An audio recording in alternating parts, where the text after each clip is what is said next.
السلام عليكم حبايبي، كي دايرين؟ لاباس عليكم؟ ان شاء الله تكونوا بخير وعلى خير منين تشوفوا هذا الفيديو هذا.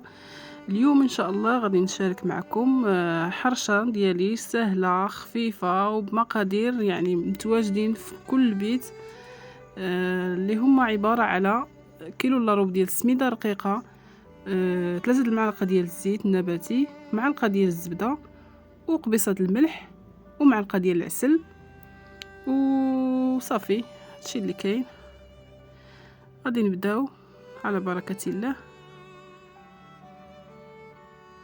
بعد ما خليت المقادير كلها في الزلافه ديالي وخماره نسيتها، ما عاد فكرتها دابا. تنضيف هنايا حوالي 2 معالق حتى ل 3 ديال الزيت، غادي نبسبسهم وغادي نضيف عليهم الماء دافي. حرشه سهله وخفيفه، ماشي شي حاجه فيها يعني مكلفه ولا هذا، يعني حرشه ديال الزربه.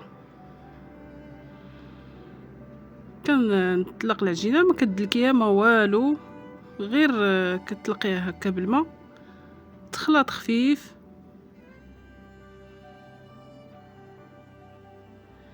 انا درت كيلو الا ربع، نتوما شحال ما بغيتو ديروا، نص كيلو، كيلو على حسب. هنايا جبت المقله العاديه دهنتها بالزبده، وغادي نرش عليها سميده رقيقه باش ما تلصقش ليا.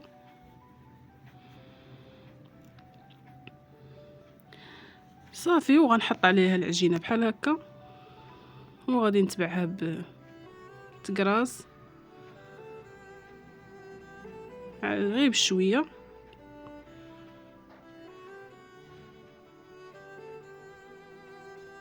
وغادي نقادها من الجناب، نسد ليها دوك التشققات. كتجي رطبه هشيشه، غير جربوها ما غتندموش.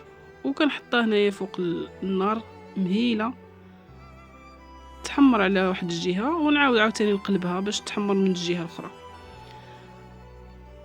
البنات اللي ما مشاركاش في القناه تشارك في القناه وما تنساوناش بلي لايك. وهذا هو الشكل النهائي ديالها، بالصحه والراحه. نتلاقاو في فيديو جديد ومع السلامه.